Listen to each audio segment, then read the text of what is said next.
À l'occasion de nos 20 ans, on a décidé de faire les choses bien et d'offrir pas moins de 20 setups complets comprenant une tour et tous les périphériques. On a décidé de te présenter les plus grosses, celles qui nous semblaient les plus intéressantes et qui font désormais partie de notre artillerie de machines livrée en 24 heures. Qui dit nouvelle semaine dit nouveau setup et on s'attaque aujourd'hui à la Imhotep, une config tournée autour d'Aorus.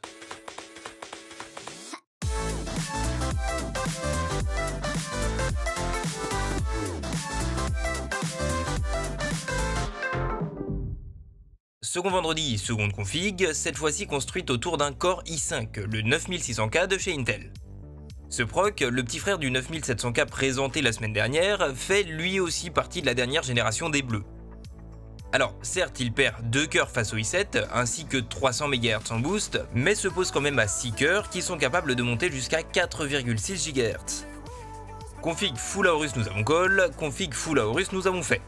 Le 9600K est donc posé sur une Z390 Pro, elle-même dotée d'un étage d'alimentation numérique sous stéroïdes pour pouvoir overclocker comme il faut. La marque au faucon étant fidèle à elle-même, la carte mère est bardée de LED et compatible RGB Fusion pour pouvoir synchroniser tout ton setup et jouer au Père Noël avant l'heure. Pour refroidir le 9600K ultra efficacement tout en restant dans la même optique esthétique, on a opté pour un Darkrock 4. La série Darkrock de Be Quiet a fait ses preuves depuis longtemps et la 4ème génération est à la hauteur de sa réputation. Si on a pris un Darkrock 4, en tour unique donc, c'est pour pouvoir te permettre de voir les barrettes de RAM dont on te parlera tout à l'heure. Quitte à poser un Core i5, autant l'épauler d'une RTX 2070.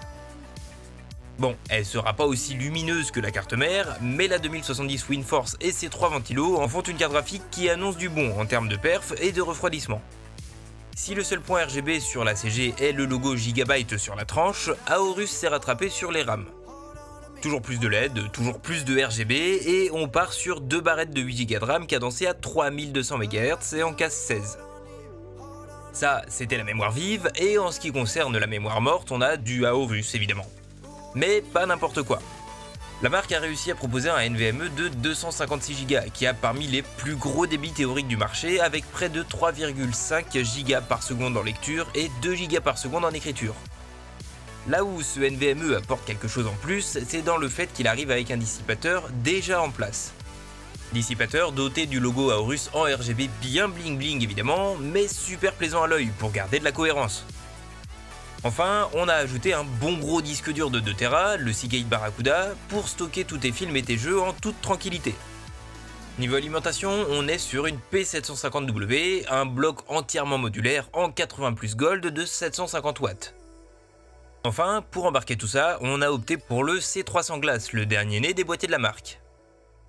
En plus de son design ultra agressif, il est compatible lui aussi avec RGB Fusion, ce qui en fait l'atout ultimement Jackie de cette config, puisque non seulement le logo à l'avant se gère depuis la carte mère, mais que la synchronisation va jusqu'au logo du cache alimentation. Si ce build te plaît, ça va être à toi de jouer pour tenter de le gagner. Pour ça, on a mis toutes les infos dans la description.